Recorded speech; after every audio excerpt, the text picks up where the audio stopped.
ಕರ್ನಾಟಕ ರಾಜ್ಯ ರಸ್ತೆ ಸಾರಿಗೆ ನಿಗಮದ ಹಾಸನ ವಿಭಾಗದ ನೌಕರರ ಗೃಹ ನಿರ್ಮಾಣ ಸಹಕಾರ ಸಂಘದಲ್ಲಿ 2010ರಿಂದ 2025ರ ಅವಧಿಯಲ್ಲಿ ನಡೆದಿದೆ ಎನ್ನಲಾದ ಬೃಹತ್ ಆರ್ಥಿಕ ವ್ಯವಹಾರ ಮತ್ತೆ ಅಕ್ರಮಗಳ ವಿರುದ್ಧ ಸಂಘದ ಹಾಲಿ ಪದಾಧಿಕಾರಿಗಳು ಹಾಗೂ ಸದಸ್ಯರು ತೀವ್ರ ಆಕ್ರೋಶವನ್ನು ವ್ಯಕ್ತಪಡಿಸಿದ್ದಾರೆ.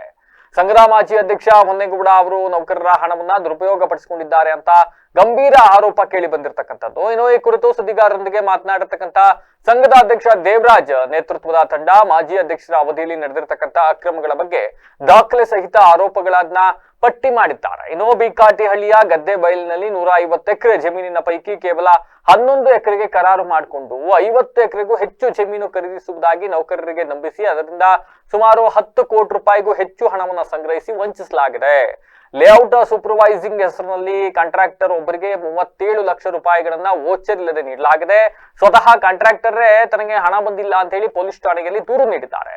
ಸಹಕಾರ ಕಾಯ್ದೆಯಡಿ ನಗರ ವ್ಯಾಪ್ತಿಯಲ್ಲಿ ಸ್ವಂತ ನಿವೇಶನ ಅಥವಾ ಮನೆ ಹೊಂದಿರಬಾರದು ಎಂಬ ನಿಯಮವಿದ್ರೂ ಕೂಡ ಮಾಜಿ ಅಧ್ಯಕ್ಷ ಹೊನ್ನೇಗೌಡ ಅವರು ನಿಯಮವನ್ನ ಮೀರಿ ನಿವೇಶನಗಳನ್ನು ತಮ್ಮ ಕುಟುಂಬದ ಹೆಸರಿನಲ್ಲಿ ಪಡ್ಕೊಂಡಿದ್ದಾರೆ. ಈ ಬಗ್ಗೆ ಸಿಐಡಿ ತನಿಖೆಗೆ ಒತ್ತಾಯಿಸಿದ್ರು ಕೂಡ ಯಾವುದೇ ಪ್ರಯೋಜನವಾಗಿಲ್ಲ. ಮುಖ್ಯಮಂತ್ರಿ ಡಿ ಕೆ ಶಿವಕುಮಾರ್ ಅವರಿಗೂ ಕೂಡ ದೂರು ನೀಡಿಸಲಾಗಿದೆ. ಇನ್ನು ಮೈಸೂರು ಜಂಟಿ ನೋಂದಣಾಧಿಕಾರಿಗಳಾದ ಪ್ರಶಾಂತ್ ರೆಡ್ಡಿ ಅವರ ಹಂತದಲ್ಲಿ ತನಿಖೆ ಸ್ಥಗಿತಗೊಂಡಿದೆ.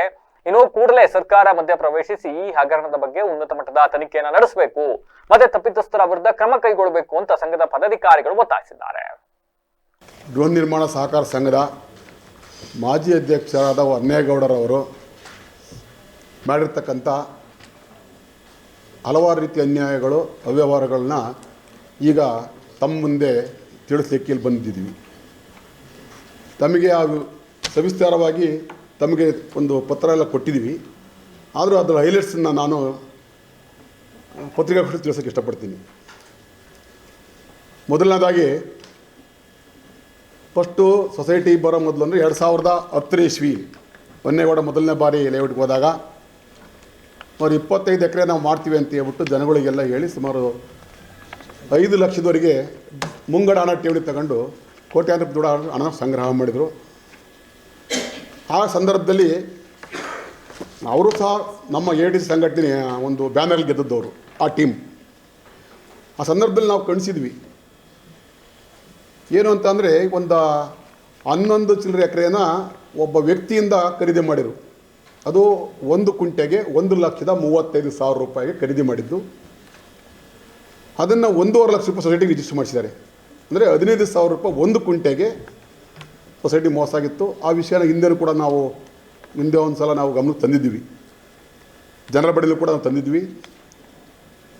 ಜೊತೆಗೆ ಲೇಔಟನ್ನು ಟೆಂಡ್ರು ಮಾಡಬೇಕಾದ್ರೆ ಬರೀ ಕೇವಲ 11 ಕೋಟಿಗೆ ಮಾತ್ರ ಟೆಂಡರ್ ಆಗಿದ್ದು.